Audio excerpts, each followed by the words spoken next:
tal? ¿Cómo están ustedes? Bienvenidos a nuestro ciclo de entrevistas en TV5 Noticias. Y hoy día nos acompaña Verónica López Videla, Seremi de Gobierno de la región de la Araucanía. ¿Cómo estás, Verónica? Hola, Natalia, feliz de estar acá, de poder una vez más estar en Pucón TV con ustedes, que siempre nos acogen con tanto cariño también. Y un saludo, por supuesto, a todos los telespectadores y telespectadoras de Pucón TV. Verónica, esta semana se cumplió un año de gobierno del presidente Boric. Y me imagino que ustedes también tienen su propia evaluación aquí en la región de la Araucanía. Sí, efectivamente, esta semana, este día sábado 11 de marzo, se cumplió el primer año de gobierno, como bien tú dices. Estuvimos reunidos en un gabinete también para hacer este análisis y para detenernos un poco, porque ha sido un año intenso en diferentes frentes, para detenernos un poco y planificar e ir pensando también este año que se nos viene encima, de donde hay muchos desafíos. Todos sabemos que este es un gobierno que llegó con toda la intención, y está intacta, por cierto, de hacer reformas profundas, importantes para la gente, con una mirada también hacia las mujeres de manera particular, hacia la interculturalidad, en la salud, la educación. Entonces estuvimos viendo cómo hemos ido cumpliendo en las diferentes áreas y cómo lo vamos a hacer de acá en adelante. Y además de eso, sumar las contingencias, porque también estuvimos en el periodo de verano con incendios forestales, con una emergencia tremenda que dejó muchas personas damnificadas, 26 fallecidos también, lamentablemente, y eso también nos tuvo muy concentrados. Estuvimos de plano en la emergencia. El presidente le pidió a sus ministros, a sus delegados y también a los Seremi estar ahí, estar con los afectados, con los alcaldes, con los concejales, y trabajar en conjunto. Y creo que al final del día ya casi superada. Fíjate que todavía hay algunos incendios en algunas comunas. Sí. También hicimos una buena evaluación del trabajo que realizamos en este periodo de emergencia. Verónica, la semana pasada también hubo un importante revés en la reforma tributaria que presentó el gobierno en nuestro Parlamento, y nosotros tuvimos oportunidad de entrevistar a algunos diputados de la región y decían que había una deuda muy grande de este gobierno respecto de las promesas que se habían hecho con la Araucanía, y que no veían un claro énfasis de destinar más recursos a la región de la Araucanía, que tiene una particularidad muy especial. Claro, bueno, ahí quizás hay una especie de contradicción, porque si los diputados transmitían esto, dejémosle claro también a quienes nos ven, porque quizás no vieron las entrevistas anteriores, que efectivamente la reforma tributaria es una reforma que en su corazón, en el espíritu, lo que persigue es recaudar, ¿no es cierto?, más recursos para poder implementar diferentes políticas sociales. La reforma tributaria es una de las reformas más importantes del gobierno del presidente Boric. Entonces, si los parlamentarios, que quizás no sé a quienes entrevistaron, son los mismos que rechazaron la reforma tributaria, sí, están diciendo que no hay recursos, uno se abstuvo, claro, y el otro se contradicen, porque claro, la reforma es precisamente el mecanismo que existe para recoger recursos. Ahora, mira, yo diría que este revés, como dices tú, y que por supuesto que nos tiene en un momento, en una situación compleja, pero revisando otras posibilidades y otros caminos, porque con la reforma tributaria va a ser posible, por ejemplo, aumentar las pensiones de millones de pensionados en el país. En la región, más de 140.000 personas. Con la reforma tributaria va a ser posible fortalecer la salud pública, disminuir las listas de espera. Con la reforma tributaria va a ser posible la sala cuna universal. Vamos a seguir avanzando con esa intención. Mira, que aquí si bien no tiene un enfoque directo en la Araucanía, por supuesto que le va a llegar a un montón de personas de esta región, como de todo el país. Es que hay enfoques directos, hay otros planes y otros programas que tienen enfoques directos en la Araucanía. Los parlamentarios son diputados de la República. Los parlamentarios, su principal función es legislar, en este caso, por conseguir una mejor calidad de vida para todos quienes habitamos el territorio nacional. ¿ya? Y hay otros programas y planes con énfasis en la región de la Araucanía, en el caso de los parlamentarios de la Araucanía. Pero aquí, mira, lo curioso es que cuando uno hace el análisis se da cuenta que parlamentarios de la UDI, de Renovación Nacional, de Amarillos por Chile, de Evópoli, se niegan, ¿no es cierto?, a esta, no es que nieguen, no es que golpeen al gobierno, si finalmente lo que ellos están haciendo es cerrarle la puerta en el rostro a cientos de miles de familias que son las que más lo necesitan en nuestra región y también en nuestro país. Eso es lo que ellos hacen porque se están negando a la sola idea de conversar un proyecto. Aquí no estaban legislando, estaban rechazando o aprobando la idea de legislar. O sea, aquí tenemos el proyecto que nos envía el presidente Boric o el Ejecutivo, sentémonos, revisémoslo, mejorémoslo, hagámosle indicaciones y esas indicaciones las vamos votando. Entonces, bueno, ahí cuando, claro, nos dice aquí, yo no he escuchado ningún argumento técnico. Ningún argumento técnico que respalde el rechazo de los parlamentarios. El diputado Mellado decía que faltó diálogo, que faltó conversación y que en definitiva era un mal proyecto porque ponía muchas más trabas a las pymes que lo que hoy día tienen estas micro y pequeñas empresas para poder enfrentar la situación económica del país. Mira, yo creo que una de las grandes características de este gobierno es que, y el presidente lo dijo desde el primer día, y nosotros por supuesto que lo replicamos, es que aquí todo lo hemos hecho con diálogo, todo lo hemos hecho con participación, lo hemos consultado, y de esos consensos han ido construyendo estos proyectos que pretenden hacer estas reformas profundas. Y la reforma tributaria no fue una excepción. Entonces, que el diputado Mellado diga que no fue con diálogo, eso quiere decir que tal vez él no se enteró, pero en todas las regiones del país hubo ejercicios de diálogo donde participaron no solamente trabajadores, sino que participaron empresarios, representantes de las pymes, bueno, también nosotros como funcionarios de gobierno, el Ministerio del Trabajo y Previsión Social, el Ministerio de Hacienda, los ministerios de Economía que estaban más involucrados. Aquí fue en la Universidad de la Frontera el proceso de diálogo para la reforma tributaria, y con todo lo que colaboraron desde Arica, Magallanes, todas las regiones, porque en todas las regiones se hizo diálogo, con eso se construyó este proyecto que se despacha luego al Congreso. Así es que si hay algo que tuvo este proyecto fue diálogo. Perfecto. Verónica, durante los periodos de campaña presidencial, todos los candidatos tenían un enfoque respecto de lo que ocurría en la Araucanía y cómo se iba a enfrentar. Desde ese punto de vista, ya un año de gobierno, ¿cómo se evalúa este enfoque especial que debía tener la Araucanía?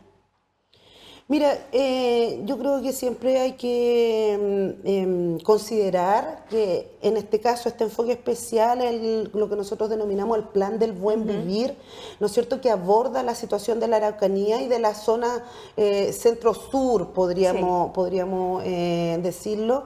Es un plan que está avanzando, pero está avanzando por diferentes carriles, como se dice en el atletismo, porque antes estos planes eran principalmente planes de inversión o planes de obras, pero es que, o en este caso además se le incorpora, por ejemplo, seguridad o una arista que es muy importante, que es la de la reivindicación territorial. O sea, no podemos pensar en que en esta región vamos a lograr un Estado como el que todos queremos, ¿no es cierto?, con tranquilidad, en paz, y solamente miramos esto desde la arista de la seguridad. O sea, tenemos que ver cómo nos vamos desarrollando y lograr avanzar también en los otros carriles. Esto no es solamente materia de seguridad, es muy importante, pero sabemos que aquí hay un conflicto con un origen político que es profundo y que hoy día nosotros que estamos administrando el Estado y que antes lo hizo otro gobierno y el día de mañana lo hará otro quien administre el Estado, tenemos que hacernos cargo, y se está trabajando fuertemente en el plan del buen vivir, haciendo las conversaciones con los parlamentarios de la región, en ese caso sí, ¿no es cierto?, con los parlamentarios de la región, revisando permanentemente las carteras de inversión en las áreas que más nos preocupa, trabajando la CONADI también en materia de la reivindicación territorial. El año pasado ya más que se duplicó el fondo de tierras que traía años anteriores la CONADI, y ahí también hay una señal importante, yo creo que clara, de que estamos comprometidos comprometidos con ir avanzando, pero no podemos pensar que si solo lo hacemos con la seguridad, vamos a lograr salir adelante todos juntos. O sea, tenemos que pensar y preocuparnos de avanzar, como te decía recién, en cada uno de los carriles de este plan.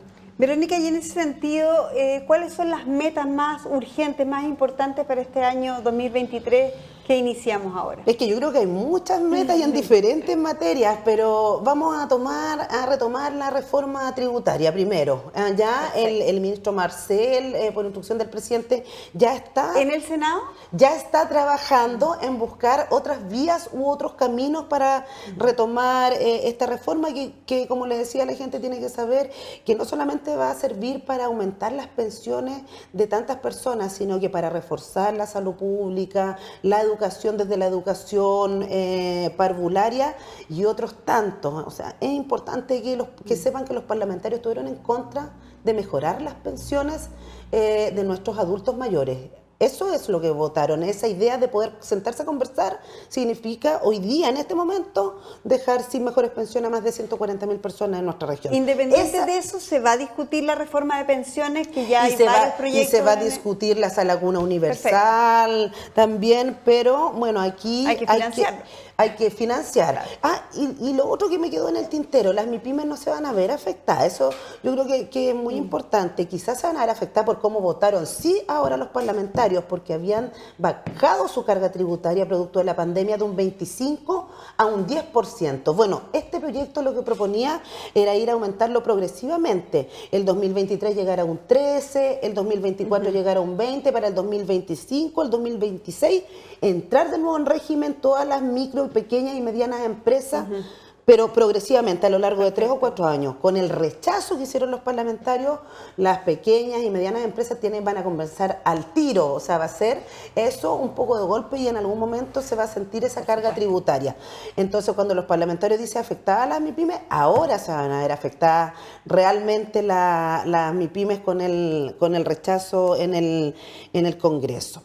Bueno, desafíos también tenemos el desafío de la reforma al sistema de pensiones, ¿ya? Que una reforma también importante. Ahí tenemos la PGU, la pensión garantizada universal, que depende de la tributaria, pero que también aborda la situación de tantos pensionados en el país, donde había un foco también con las mujeres, el Sistema Nacional de Cuidado. Tantas mujeres que en este país son cuidadoras de un adulto mayor, de un niño, de un postrado, de un enfermo, ¿ya? Entonces, desafíos son variados, seguir avanzando en el plan del buen vivir. A nivel regional tenemos otros tantos desafíos. Fíjate tú que venía revisando, por ejemplo, solamente la SUBDERE, la Subsecretaría de Desarrollo Regional, el 2022 se consideró una inversión de 30.100 millones de pesos, lo que representa un 36% de incremento respecto de los años del gobierno anterior. Y ese financiamiento llega a través de proyectos que de hacen los municipios. Perfecto. Y que son proyectos que son muy sentidos y muy valorados por la ciudadanía, porque además que son proyectos ágiles,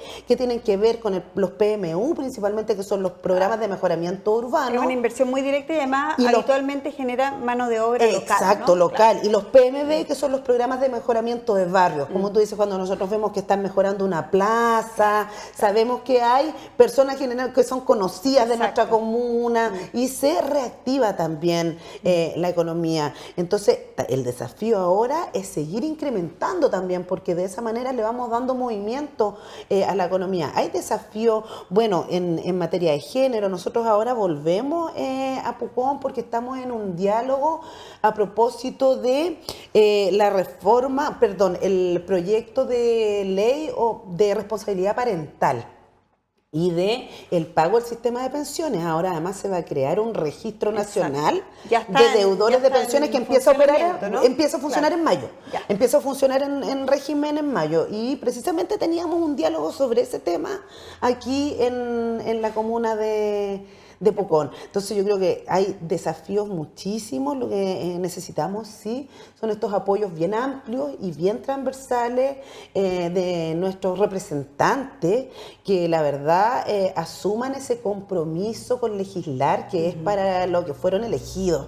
Nosotros elegimos a los diputados para que legislen y para que hagan leyes y para que se abran a conversar. ¿Ya? Esto yo creo que es un primer llamado también a poder dialogar, a poder conversar, a poder sentarnos, porque al final esta reforma iba dirigida a las personas que en este país ganan más de 4.180.000 pesos.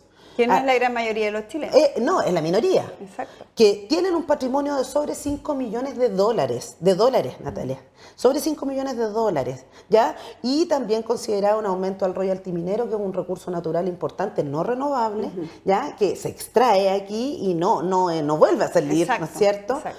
Entonces, ese era el espíritu de la reforma, y es importante que las personas lo sepan, porque, claro, muchos han intentado con esta intención, ¿no es cierto?, de darle al gobierno, generar esta idea que va a afectar a la clase media. No, era el 3% de la población estaba incorporada o iba a evidenciar un aumento de algunos puntos porcentuales en su carga impositiva, un 3% de la población. Y con ese 3% la idea era poder generar políticas públicas para el otro 97% o gran parte de este 97%, porque hay que ir revisando la redistribución de la riqueza. Yo creo que Exacto. ese es un desafío que tenemos que poner en la mesa, y no tenemos que tenerle miedo a conversarlo, a discutirlo. Hay que abrirse a eso sin temor a discutirlo.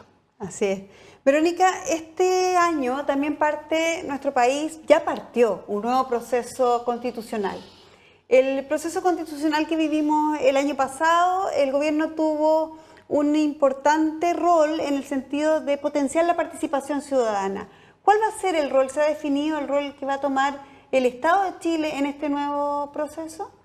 No, mira, aún no hay así como definiciones estratégicas y puntuales. En algún momento el presidente dice, sí, a propósito de este nuevo proyecto o este camino constitucional que estamos comenzando nuevamente, que ojalá llegue todo a buen puerto, que tengamos una nueva constitución. Efectivamente, en el anterior tuvimos un rol, algunos ministerios importantes en materia de comunicar o de informar, más bien en qué consistía este proceso, de lo relevante, de lo profundo que era participar, votar informado. Finalmente, ese era como el espíritu de lo que tuvimos. La verdad es que todavía no tenemos, como te digo, definiciones claras. Sí esperamos que llegue a un buen puerto, tener una nueva constitución, y mientras no nos lleguen esas definiciones claras, tenemos que seguir gobernando, ¿cierto? Y el proceso en este momento se está activando con la comité de expertos, con el comité de admisibilidad, y bueno, ahora en mayo vamos a tener, el 7 de mayo ya vamos a tener la elección de los consejeros constituyentes, y ahí luego va a comenzar toda una tarea y un trabajo ahí. Mientras tanto, nosotros desde el Ejecutivo estamos preocupados de gobernar, de que la verdad es que se note estos cambios o estas transformaciones que estamos esperando hacer y que hemos ido haciendo, como por ejemplo, partiendo por el sueldo mínimo, que fue uno de los primeros compromisos del presidente, llegar a 400.000 pesos, a contar del 1 de enero de este año, ya esa cifra se incrementó a 410.000 pesos. El compromiso es llegar a los 500.000 pesos aquí al término de su mandato. Bueno, esperamos, ojalá, superar esos 500.000 pesos, pero insisto, para eso se necesitan muchos acuerdos, muchos apoyos sabemos políticos. Que hay muchas empresas también porque en este país todo se consulta al Congreso. Así es. Todo se consulta al Congreso. Entonces, por eso necesitamos esos apoyos amplios, y estamos muy abiertos a ese diálogo. Sabemos que en la región también hay muchas empresas que están sumando a esto de las 40 horas. También, se están ¿no? sumando de manera voluntaria, muchas empresas. Sí, mira, el proyecto de ley de las 40 horas, que yo creo que está ahí, muy cerquita, como a puertas de ser aprobado. Lo conversamos el 8 de marzo, que pasó hace unos poquitos días también, en la conmemoración y el recuerdo de tantas luchas que hemos dado las mujeres. Bueno, muchas mujeres antes que nos antecedieron, nosotras, las mujeres que van a venir, sabemos que siempre hay luchas y derechos que ir conquistando, pero comentábamos precisamente todo lo que nos queda, todo lo que nos falta en materia de género. Hemos ido avanzando muchísimo, pero hay otras cuestiones que vamos a tener que ir revisando. Hoy día las mujeres, ¿cómo no vamos a querer esas 40 horas de jornada laboral? La gran mayoría de los hogares monoparentales, que tienen un papá o una mamá, 7 de cada 10 hogares monoparentales son encabezados por mujeres que trabajan, pero además que tienen que estar con los hijos, hacer las tareas, hacer el almuerzo, la ropa, bueno, todos sabemos cuáles son las tareas domésticas. Entonces, imagínate el impacto en el bienestar de la vida, en el tener más tiempo con los niños, con la familia, más tiempo al aire libre. Incluso de ocio, ¿no? Por eso hay muchas empresas que sí. se están sumando voluntariamente, porque también entendieron, incluso de ocio, si quiero estar viendo tele, si quiero dormir. Hay muchas empresas que entendieron que la productividad no pasa necesariamente por estar 45 horas ahí agachado en un computador o en una empresa o en una fábrica, sino que pasa también por cómo se siente el trabajador o la trabajadora. Si uno se despierta feliz y está comprometido con su trabajo, va a producir, te lo aseguro, probablemente mucho más que aunque tenga 50 o 60 horas de jornada. Exacto. Entonces, el proyecto de las 40 horas también es un proyecto muy importante que va a beneficiar mucho, insisto, yo creo que a las mujeres de nuestro país y que esperamos puestas ahí de que salga pronto. Que sea una realidad. Que sea una realidad, exactamente. Verónica, muchas gracias por haber compartido estos minutos con nosotros y por supuesto te dejo las pantallas de Pucón TV para que te puedas despedir de nuestros telespectadores. Natalia, gracias a ustedes como siempre, gracias a los telespectadores también que nos ven por las pantallas de Pucón TV, de decirles y resumir en realidad que nosotros hacemos un positivo balance desde el primer año, pero no desconocemos y sabemos que tenemos muchos desafíos por delante en diferentes áreas. Decirles, hablen con sus parlamentarios, conózcanlo, porque hasta hace algunos años se veían las autoridades inalcanzables y no es así. Nosotros nos debemos, las autoridades del gobierno y los parlamentarios, nos debemos a ustedes. Si necesitan tensionarnos, tensionennos, para eso nos pagan. Y a los parlamentarios también, hablen con ellos, con su secretario, díganle por qué no aprobaron esta reforma o pídanle que se abran al diálogo. Es tan importante que los ciudadanos sepamos cómo que votan sepan los cómo parlamentarios. votaron. Bueno, todos los parlamentarios de nuestra región, excepto la diputada Erika Ñanco, no estuvieron con la reforma. El diputado Joanet se abstuvo, el resto rechazó esta reforma que iba en beneficio de las personas más necesitadas y de las familias más vulnerables. Así es que yo creo que ese es un llamado importante. Acérquense a sus autoridades, pídanle de buena manera, exíjanle también un accountability que le dicen, ¿no es cierto? Una rendición de cuentas, porque claro que uno le debe rendir cuentas a la ciudadanía. Eso, muchas gracias Natalia, Verónica, y espero verlas pronto. Así es, muchas gracias también a ustedes por haber compartido esta interesante entrevista con nosotros aquí en Pucón TV.